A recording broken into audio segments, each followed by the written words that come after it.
The wax is quite molten and quite hot, and you'll see how differently the wax will run when it's hot like this versus when it's a bit cooler. So by having your wax higher in temperature but not overheating so that it's releasing fumes, it's going to run much better.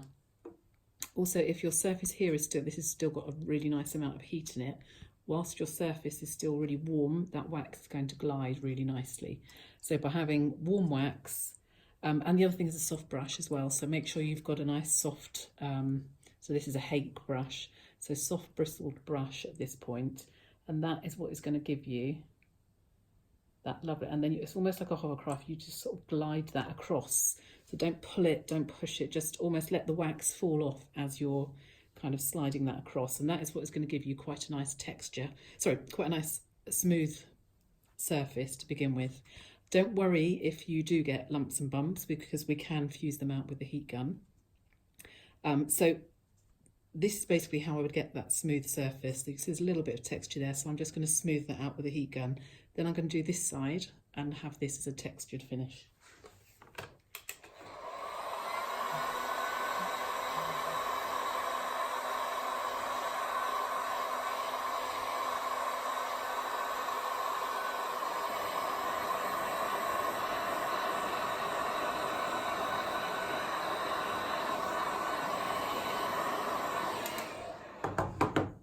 So you can see it's a fairly smooth, if you can see in this light okay, hopefully you can.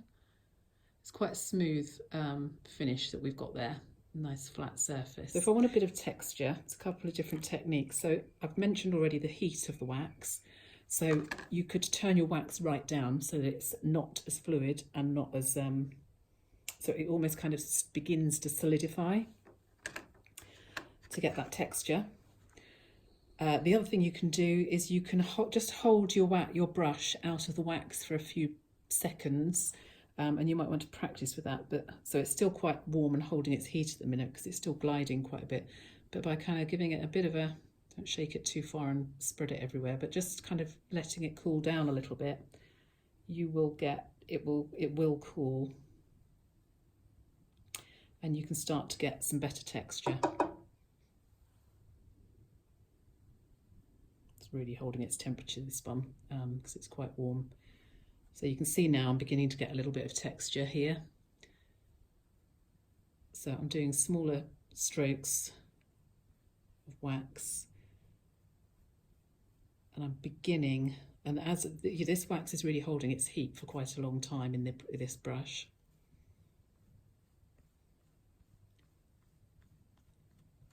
But you can see, hopefully, see the camera angle, you can see there we've got a lot more texture on this side than we have on this side. Okay, the other thing I can use here is I can use a different brush which has more texture in it. So if you want to get the textured surface, you've got to think cooler wax, hold your brush out of the wax for longer, or use like a hog hair rather than a hake, something with more texture in the brush bristles. So you would still fuse this, but you just do so ever so lightly, because you don't want to lose this texture that you've got.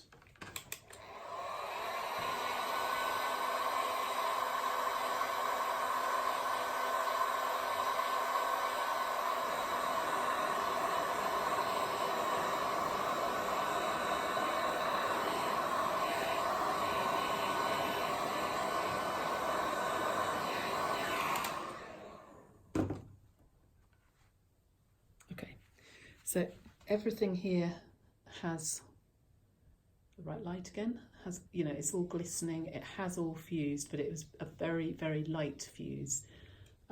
So we haven't lost very much of that texture. We've still got some nice texture there to work with. If you're not sure that you've kind of fused it all properly, better to go and do 2, maybe even 3 very light fuses than go in too soon and lose that texture if it's a textured effect you're after.